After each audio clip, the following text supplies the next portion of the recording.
There's always something that comes up. This time, the well went out, and I'm too cheap to hire somebody. All right, today is the day, and we are here, but we have had a heap of things fall on my lap that are taking me away from the Arete project. We are moving on that, a little bit slow at the moment because of some of those things that you're going to see in this video.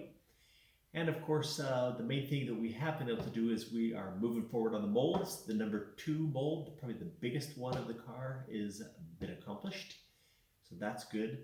Also some little things, been working on some of the engine management, the ECU, I'm building that. Other peripheral things, none of those have come far enough along that I can actually put a video together, but those will be coming up soon. But anyway, this week we're going to look at some of the problems I've been having in slowing me down on the Arete project, things that just have to be done, and take a look at that number 2 mold. So let's go see. And that I can do it myself anyway. Plus, waiting for somebody to come and do it, especially a well service. You never know when somebody can come. And it's in the middle of the winter, so it's too muddy for getting a big truck out here. So they don't like doing it without their trucks. Luckily, it was just a connection. Could you give me a towel there?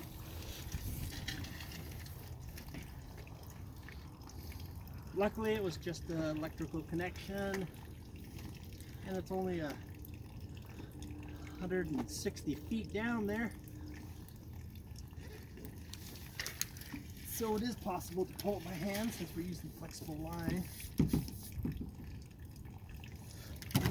Other than that, I'll get the video up. With winter here, I've had this little gas heater heating the studio. Takes a while for it to get temperature in here. And of course the gas is a little expensive when it's not quite as efficient as a new heat pump. So that's also been a project. Installing this new heat pump hanging from the ceiling, getting it charged and operating. But anyway, you don't want to see all that stuff. Let's move on. See that number 2 mold in construction. Let's go there. Right along here, you can see where this arrow is pointing. I have taken a grinder and cut a slot. And I'm going to go back to the original method that I've typically used, and that is using sheet metal as a flashing. Wasn't going to be able, there's nothing to attach the clay to, so of course we had to do something, and a little, just enough meat down there to do this method, cutting a groove and inserting the flashing. So I've got a line drawn to get the basic curve of it. Take some tin snips, cut that curve the best you can, give it a try and see how it fits. Going to take a little more fitting, but we're pretty close. Also taking it to the brake and put some bends in it to straighten it out so we don't have that floppy curve in it. Trimmed up, and there it is, fits in there. Looks like I got to trim a little more. Very difficult to narrate these things when you have so much sequence to go back over, but we'll get through this. Now we got our final fit.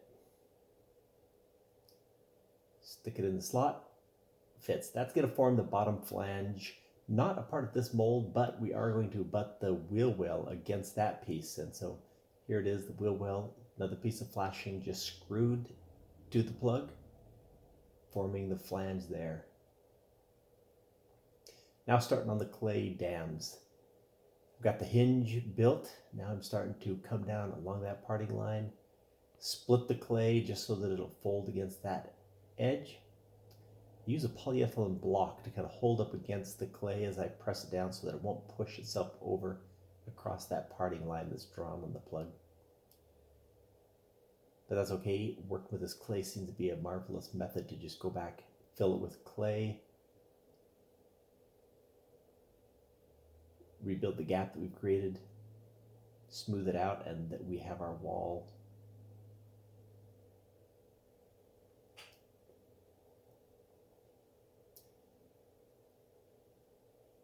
Of course, the main tool to do final finishing is a sculpting tool They're pounded flat wires on a stick that scrape the clay flat.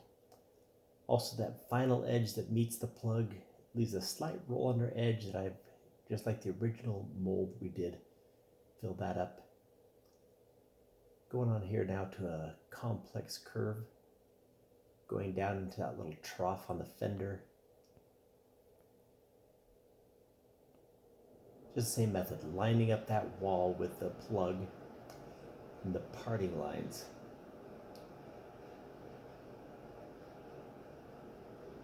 I wish I had built this extruder and created this method earlier, at least in this more sophisticated form, because this seems to work fantastic. Be able to press the clay down into a deep recess like that, and then just stretch it over a curve here. So you just pull on the top there to create a stretch, all the while kind of just keeping it lined up nicely with that parting line.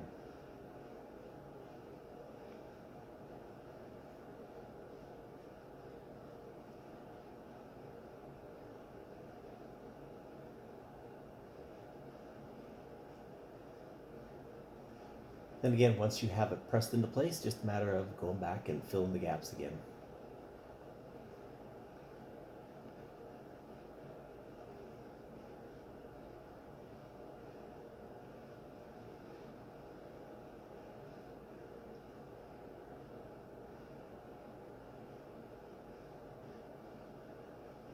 As I'm mentioning before, when it had that jump in edits, I have these sculpting tools. They can be created by pounding a wire and bending it into a loop, gluing it or binding it to a stick, or you go to an art supply store and buy the sculpting tools, but they work fantastic for being able to scrape the clay and create that flat surface.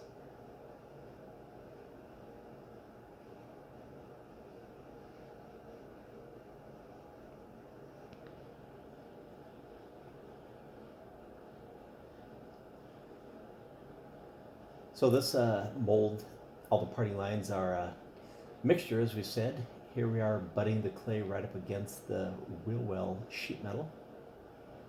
And once we have that done, this mold is ready to go. We have all the dams in place. Of course, we have the original first mold. That flange creates the first dam, and then we have clay working over against the sheet metal of the wheel well.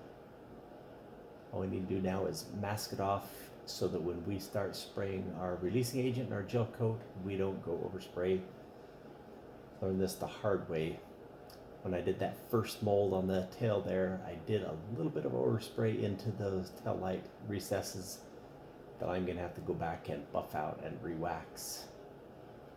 Gonna try a little harder this time to protect it and make sure we don't get that overspray.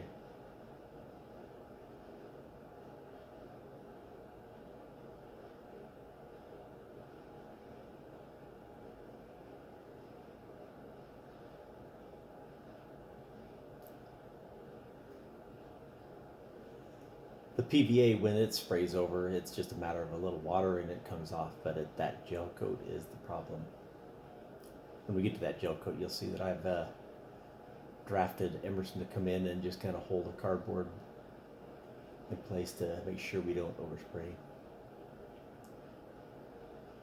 And putting on this PVA releasing agent is kind of tricky. You are always working to make sure you get a full coat, get everything covered, but not put it on too thick. But you have to get enough on there that it flows, it gets that smooth, glossy surface, just like a good paint job. Enough to flow. No speeding up the video here. This is the cup gun putting on the gel coat, and it comes out fast. If you don't have that big nozzle in the cup gun, you're fighting to get enough air to move enough gel out of that thing. So big nozzle in the cup gun, and you keep moving, trying to keep a consistent thickness through the whole thing.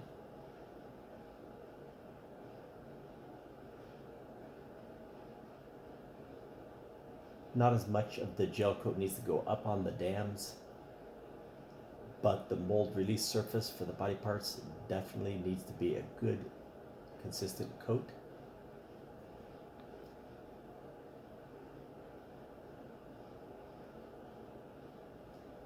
And there it is, our gel coat is on. Now time to put fiberglass. Now this mold was such a lot of surface area that I was afraid that we might get some setting of our resin. And when you do get premature setting, it leaves dry voids in the fiberglass cloth.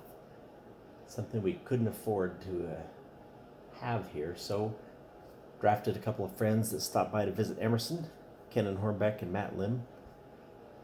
Between the two of them and myself and Emerson, we had a lot of resin going on fast.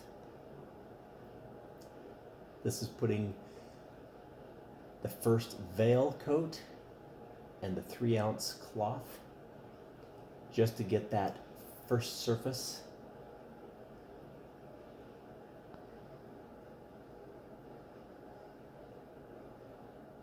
The veil and the 3-ounce cloth drape over these contours very well. Once you get to the mat, you have to break it into smaller pieces to get it to make some of these contours. Like I said, this is the important layer. And we are just about done with it. Thanks to the help of a full crew.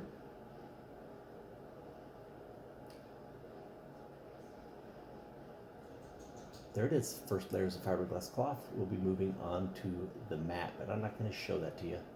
Just here, the mat in its finished form. And that's it. All right, so here it is, number 2 mold. Almost finished. Might put a little more bracing on here to make sure we don't get any flex when it comes off of the plug. And then next thing we're going to be doing, moving up to the bonnet up front, and then filling it as we go, doors, and then the final piece will be the center section. Those coming up. Of course, other videos too, now that we have knocked a few of those problems that have been interrupting my life out of the way. So thanks for stopping by, and we hope to come back and see us again. See that progress as we go along.